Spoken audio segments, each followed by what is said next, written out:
Neural ഫിൽറ്ററിൽ അടുത്ത ഒരു super zoom എന്ന് പറഞ്ഞിട്ടുള്ള ഒരു ന്യൂറൽ ഫിൽറ്ററാണ് നമ്മൾ പഠിക്കാനായിട്ട് പോകുന്നത്.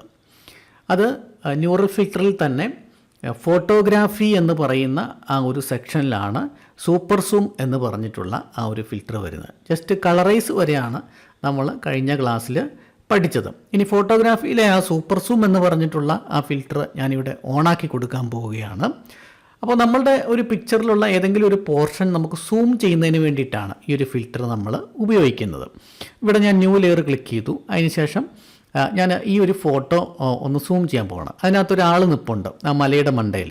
അയാളെ എനിക്കൊന്ന് സൂം ചെയ്ത് കിട്ടണം. അപ്പം അതിന് വേണ്ടിയിട്ട് ഇവിടെ എൻഹാൻസ് ഇമേജ് ഡീറ്റെയിൽസ് എന്ന് കാണാം. ആ ഇമേജിൻ്റെ ഡീറ്റെയിൽ അവിടെ എൻഹാൻസ് ചെയ്യുക. അതുപോലെ തന്നെ റിമൂവ് JPG ആർട്ടിഫാക്ട്സ് എന്ന് പറഞ്ഞാൽ നമ്മൾ സൂം ചെയ്യുന്ന സമയത്ത് പിക്സലേറ്റ് ആയി പോകാതെ ആ ആർട്ടിഫാക്ട്സ് വരാതെ അതിനെ റിമൂവ് ചെയ്യുക എന്നുള്ളതാണ് ഉദ്ദേശിക്കുന്നത്. നോയ്സ് റിഡക്ഷൻ, അതുപോലെ തന്നെ ഷാർപ്പൻ എന്ന് പറഞ്ഞാൽ ആ ഇമേജ് ഷാർപ്പൻ ചെയ്യുക. നമ്മൾ ഇത് സൂം ചെയ്യുന്ന സമയത്ത് ക്ലാരിറ്റി കുറയാതെ തന്നെ അതിൻ്റെ ആ ഷാർപ്പൻ ആക്കുക എന്നുള്ളതാണ്.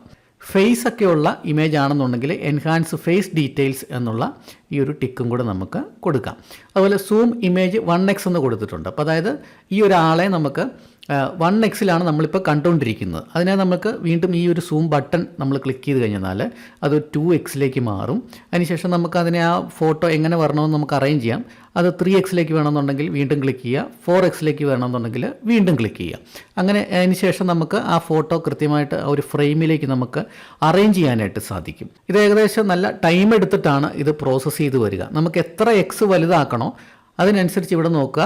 ഇവിടെ 30 മിനിറ്റ്സ് എന്നാണ് കാണിക്കുന്നത്. അപ്പോൾ ആ ഒരു 4x നമ്മൾ കൊടുത്തിരിക്കുന്നതുകൊണ്ടാണ് അത്ര ആ ഒരു 4 മടങ്ങ് ഇതിനെ വലുതാക്കണം. എന്നാൽ മാത്രമേ ആ ഒരു ഹ്യൂമൻ എലമെൻ്റ്, ആ മനുഷ്യനെ നമുക്ക് വലുതാക്കി കിട്ടത്തുള്ളൂ.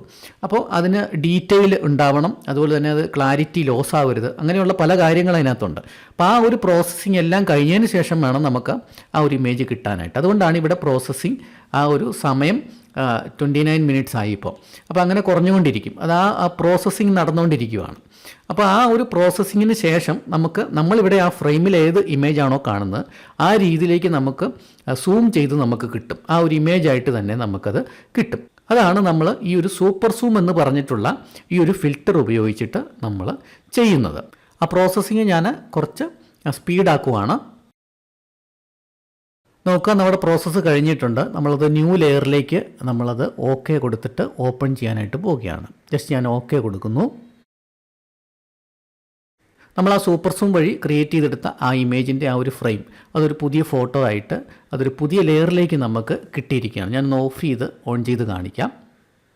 നോക്കുക, നമ്മുടെ പഴയ ഇമേജ് എത്രത്തോളം ആ ഒരു ഹ്യൂമൻ എലമെൻറ്റ്, ആ ഒരു ആളെ നമ്മൾ വലുതാക്കി എന്ന് നമ്മൾ നോക്കുക. അപ്പം അങ്ങനെ ഒരു ഫോട്ടോയിലെ ചെറിയൊരു വസ്തുവിനെ പോലും നമുക്ക് സൂപ്പർ സൂം എന്ന് പറഞ്ഞിട്ടുള്ള ഈ ഒരു ന്യൂറൽ ഫിൽറ്റർ ഉപയോഗിച്ചിട്ട് നമുക്ക് സൂം ചെയ്ത് എടുക്കുന്നതിനായിട്ട് സാധിക്കും. അപ്പോൾ അതിന് വേണ്ടിയിട്ടുള്ള ആ ഒരു പുതിയ ന്യൂറൽ ഫിൽറ്ററാണ് ഫോട്ടോഗ്രാഫി എന്ന് പറഞ്ഞിട്ടുള്ള ഈ ഒരു കാറ്റഗറിയിൽ വരുന്ന ആ ഒരു സൂപ്പർ സൂം എന്ന് പറഞ്ഞിട്ടുള്ള ഈ ഒരു ഫിൽറ്റർ. ഇനി അടുത്ത ലെസണിൽ വരാൻ പോകുന്ന ഫോട്ടോഗ്രാഫിയിലെ തന്നെ അടുത്ത ആ ഒരു ഫിൽറ്ററായിട്ടുള്ള ഡെപ്ത് ബ്ലർ എന്ന് പറഞ്ഞിട്ടുള്ള ഫിൽറ്ററാണ്. ഒരുപാട് പേർ ചോദിച്ചിരുന്നതാണ്, ഒരു ഫോട്ടോയുടെ ഏതെങ്കിലും ഒരു ഏരിയ നമുക്ക് ബ്ലർ ചെയ്യണം എന്നുണ്ടെങ്കിൽ പെട്ടെന്ന് എങ്ങനെയാണ് അത് ചെയ്യാൻ പറ്റുക എന്നുള്ളത്. അല്ലെന്നുണ്ടെങ്കിൽ നമുക്ക് ബാക്ക്ഗ്രൗണ്ട് ഫുള്ള് ബ്ലർ ചെയ്യണം എന്നുണ്ടെങ്കിൽ അതെങ്ങനെ പെട്ടെന്ന് ചെയ്യാൻ പറ്റും എന്ന് പലരും ചോദിച്ചിരുന്നു. അപ്പോൾ അതിന് വളരെ ഈസി ആയിട്ട് നമുക്ക് ചെയ്യാൻ പറ്റുന്ന ഒരു ഫിൽറ്ററാണ് ന്യൂറൽ ഫിൽറ്ററിലെ ഡെപ്ത് ബ്ലർ എന്ന് പറഞ്ഞിട്ടുള്ള ഫിൽറ്റർ. അതെങ്ങനെയാണ് ചെയ്യുന്നതെന്നാണ് നമ്മൾ അടുത്ത വീഡിയോയിൽ നോക്കാനായിട്ട് പോകുന്നത്.